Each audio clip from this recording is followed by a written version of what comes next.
Olá, irmãos e irmãs, domingo 20 de junho, 12º domingo do tempo comum. Sejamos bem-vindos à nossa homilia diária. Eu quero acolher você que chega agora, talvez pela primeira vez, no nosso canal do YouTube. Se inscreve e todos que acompanham no YouTube, sempre, toda vez, joinha, like, comentário, assim esse vídeo aparece para mais pessoas dentro do próprio YouTube. Não sei que hora você está vendo esse vídeo, mas domingo aqui, Paróquia São José de Alto Piquiri, Paraná, a gente transmite a missa 7h30 da manhã e 6 da tarde para aqueles que estão impossibilitados, de participar da Santa Missa presencialmente. Você nos acompanha e se você está nesse período aí da sua vida, aí na sua casa, prepara um altar, senta direitinho, bota os cachorros e os gatos para fora, Não é o ideal, nem se compara esse negócio de missa online, enfim. Mas são os tempos que vivemos em alguns lugares ainda. Então aí na sua casa procure dar o melhor que você puder para tentar compensar um pouco, tá certo? Vamos ao Evangelho então desse 12º domingo, Marcos capítulo 4, versículos de 35 a 41, e diz assim: Naquele dia, ao cair da tarde, Jesus disse a seus discípulos: Vamos para a outra margem. Eles despediram a multidão e levaram Jesus consigo, assim como estava na barca. Havia ainda outras barcas com ele. Começou a soprar uma ventania muito forte, e as ondas se lançavam dentro da barca, de modo que a barca já começava a se encher. Jesus estava na parte de trás, dormindo sobre um travesseiro. Os discípulos o acordaram e disseram: Mestre, estamos perecendo e tu não te importas? Ele se levantou e ordenou ao vento e ao mar: Silêncio, cala-te. O vento cessou e houve uma grande calmaria. Então Jesus perguntou aos discípulos: Por que sois tão medrosos? Ainda não tendes fé? Eles sentiram um grande medo e diziam uns aos outros: Quem é este, a quem até o vento e o mar obedecem? Palavra da salvação. Glória a vós, Senhor. Vamos para a outra margem. Os irmãos, nossa vida é uma travessia em direção à outra margem. Nós estamos atravessando a vida, Estamos caminhando em direção a Deus. E Jesus, então, deu uma ordem aos discípulos ao cair da tarde, portanto, uma ordem um tanto quanto descabida. Naquele tempo, atravessar de barco durante a noite, vamos dormir, amanhã cedo a gente vai. Deus tem hora que parece que nos pede umas coisas um tanto quanto fora de hora, fora da melhor estratégia, mas a vontade de Deus sempre é boa, tem sempre um fruto dentro dela. A obediência sempre traz um fruto. Portanto, meu irmão, minha irmã, obedeçamos. Ele mandou atravessar para outra margem. Jesus, mas já é 6h15, está ficando de... Atravessemos para outra margem. Algum fruto vamos colher da obediência. Às vezes a gente colhe mais da obediência do que do saber, propriamente, Então, eles despedem a multidão, levam Jesus consigo e vão para o outro lado. Colocam Jesus dentro da barca. Diz ali, tem algo interessante aqui, que havia outras barcas com ele, com Jesus. Tinham vários barquinhos ali querendo acompanhar Jesus. Portanto, nesse evangelho, não é só a barca dos discípulos que vai passar pela tempestade. E a barca aqui também é a imagem da igreja, atravessando a história, mas é uma imagem também da nossa alma, do nosso eu, lá dentro de nós. Nós vamos atravessando o mar, levando conosco Jesus. E aí então, na travessia, na obediência e no sim, que a igreja dá a Deus há 20 séculos e que você e eu temos dado ao Senhor, quero acreditar que temos dado esse sim a Jesus, o que acontece? Começa a soprar uma ventania muito forte. Ondas começam a se levantar e já não é sol nem luz para nos consolar. É no meio da noite, é quando já está difícil, que tudo parece que piora, não é? A tempestade. E aí tem algo ali. Haviam barcas. Só em uma estava Jesus, correto? Só em uma barca estava Jesus. Ele não estava em todas as barcas. Ele estava em uma barca só, a barca dos 12 apóstolos, os 12 discípulos. Portanto, daqueles que mais renunciaram para andar com Jesus e daqueles que tinham Jesus mais perto de si. Aí diz assim: As ondas se lançavam dentro das barcas da barca, de modo que as barcas, a barca, já começava a se encher. E aí olha só que interessante, a barca que tem Jesus parece que é a que está mais sofrendo e está mais a perigo do que as outras todas. A pessoa que mais se dá a Deus é a que mais sofre. Pois é, primeira leitura da missa de hoje, livro de Jó. O Senhor respondeu a Jó do meio da tempestade. Deus falou com Jó. Jó ouviu a voz de Deus do meio da tempestade. E quem foi Jó? Vá lá ler depois o livro de Jó. Como é que começa o livro de Jó? Jó era justo, Jó era santo, Jó rezava todos os dias, Jó era pai e esposo exemplar, Jó era temente a Deus, Jó era dizimista, Jó era 100%, Jó era nota 10 e ninguém sofreu como Jó. Esse mistério que às vezes nos atrapalha, a gente se perde um pouco. Tanto que eu rezo, tanto que eu me dou a Deus, como Jó. E o mais lascado da comunidade é o Jó.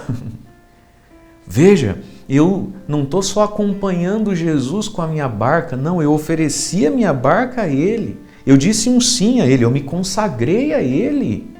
E parece que tem água espirrando nos outros, mas em mim não está só espirrando não, já está me naufragando. A barca que mais tem Jesus é a que mais sofre, parece. A gente pode tirar então pelo próprio Jó. E aí veja, queridos, que lindo. Jesus está dentro dessa barca, que é a igreja, que é a nossa alma, a nossa vida, e está dormindo, cegado, dormindo, silencioso, não é? E os discípulos vão se apavorar, vão acordar Jesus. Mestre, estamos perecendo, você não se importa que nós pereçamos? Acorda. E eles acordam Jesus. Mas aqui, esse Deus que dorme, esse Deus que silencia, esse Deus que deixa acontecer. Por quê? E aqui tem duas coisas, eu acredito. Uma delas é Deus purificando a nossa fé.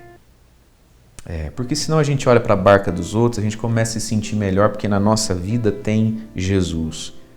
É um pensamento meu isso, né? Que talvez Jesus demorou. Eu nem sei se Jesus estava mesmo dormindo, mas deve ser estar lá disfarçando, zoinho aberto, só para ver o que ia dar, para ver se os discípulos estavam maduros na fé mesmo. Mas seja como for, meus queridos, claro que ele estava dormindo, estou brincando. Mas presta atenção nisso aqui. Jesus vem purificar a nossa fé, a nossa vaidade, o nosso orgulho. Jesus está mostrando para os discípulos que eles receberam um dom especial, um chamado especial, uma eleição especial. Eles não escolheram Jesus, Jesus os escolheu. Lembra do chamado dos discípulos? Que Jesus desce da montanha e chama os que ele quis, e ele quis 12. E a gente fica vaidoso de ter recebido a vocação, a gente fica vaidoso das nossas virtudes, a gente fica vaidoso das coisas boas que a gente faz para Deus, a gente começa a julgar os outros. Talvez seja por isso que nós, que recebemos uma eleição maior, você fala, padre, o senhor está falando do senhor, porque o senhor é padre, eu não sou padre, não sou freira. Não. Pense bem. Olhe para a sua família. Talvez aí entre tantos você é o único ou a única que tem fé, que gosta de ouvir padre, que gosta de ir em missa. Meu querido, isso é um presente extraordinário. E às vezes a gente se pergunta, mas por que eu estou sofrendo tempestades que quem nem reza parece que não está sofrendo? Um dos motivos pelos quais Deus dorme na vida dos seus eleitos, para nos purificar, nos fortalecer a fé, nos purificar nas nossas motivações, e tirar de nós todo sentimento de superioridade em relação à barquinha dos outros. Os discípulos viram que eles eram necessitados, como todo ser humano é necessitado. Porque se na barca deles não entra nem água porque Jesus está ali, a gente começa a se sentir diferente dos outros. Não, meus irmãos, nós somos irmãos da humanidade. Há uma comunhão entre nós, na nossa miséria, no nosso limite, entende? Na nossa carência. Por mais eleito que a gente nunca deixa de ser gente. Quanta presunção e quanta vaidade espiritual, às vezes, na vida de algumas pessoas, né? E aí, então, um segundo motivo pelo qual, às vezes, Jesus está dormindo na minha tempestade, é que fui eu que botei ele para dormir, né, gente? Você sabe que nem sempre é Deus me purificando, nem sempre é Deus me amadurecendo. Às vezes, esse silêncio, essa distância de Deus na hora do vamos ver, na hora, sabe, da dificuldade, às vezes fui eu que coloquei Deus longe de mim, pela minha negligência, né? Pelo meu jeito frouxo de viver a fé. Então, hoje tem gente que sente que Jesus está dormindo porque Jesus o está purificando, amadurecendo, santificando e fazendo crescer na fé. Hoje, muitos de nós, por outro lado, sentimos que Jesus está dormindo porque a gente deu uma maracujina para ele e falou: Jesus, vai dormir, deixa que eu cuide da minha vida. Esse negócio de religião é complicado, esse negócio de igreja, cada um tem a sua. Fica lá, Jesus. A gente precisa saber discernir. Deus está me purificando ou eu estou sofrendo o sono que eu mandei ele dormir porque eu quis cuidar das coisas do meu jeito, né? Mas seja como for, nós precisamos acordar Jesus. Pela prece, pelo clamor. Mestre, eu não sei porque o senhor está dormindo, mas se o senhor não acordar, eu afogo. E Jesus então acorda, se levanta e ordena ao vento e ao mar: silêncio, cala-te. E aquele mar virou piscina, ficou quietinho, o vento cessou, grande calmaria. E aí Jesus olhou para eles, olha para nós e diz: por que você é tão medroso? Você ainda não tem fé? Gente, Jesus olha para você e para mim e ele está dizendo assim: olha, você já devia ter fé, você já viveu o suficiente, já ouviu o suficiente para ter fé. Como é que você ainda não tem fé? Cadê a sua fé? Você ainda não tem fé significa você deveria ter fé já, essa fé tinha que estar pronta aí dentro de você. Por que não está pronta? Por que a nossa fé ainda não está pronta? Querido, você e eu já vivemos e ouvimos o suficiente para ter fé. E aí Jesus então diz o Evangelho, eles sentiram um grande medo e diziam uns aos outros: quem é este a quem até o vento e o mar obedecem? Quem é este? Ele é o Deus de Jó. Vamos voltar na primeira leitura. O Senhor respondeu a Jó do meio da tempestade e disse: Jó, quem fechou o mar? Jó, quem limitou o mar? Jó, quem disse ao mar: você só vai até aqui e daqui você volta para trás com a arrogância das tuas ondas? Portanto, quando os discípulos viram Jesus dando ordem ao mar, eles entenderam: ele é Deus. Porque a palavra de Deus diz que só Deus conversa com o mar. E onde é que Jó experimentou e ficou face a face com Deus?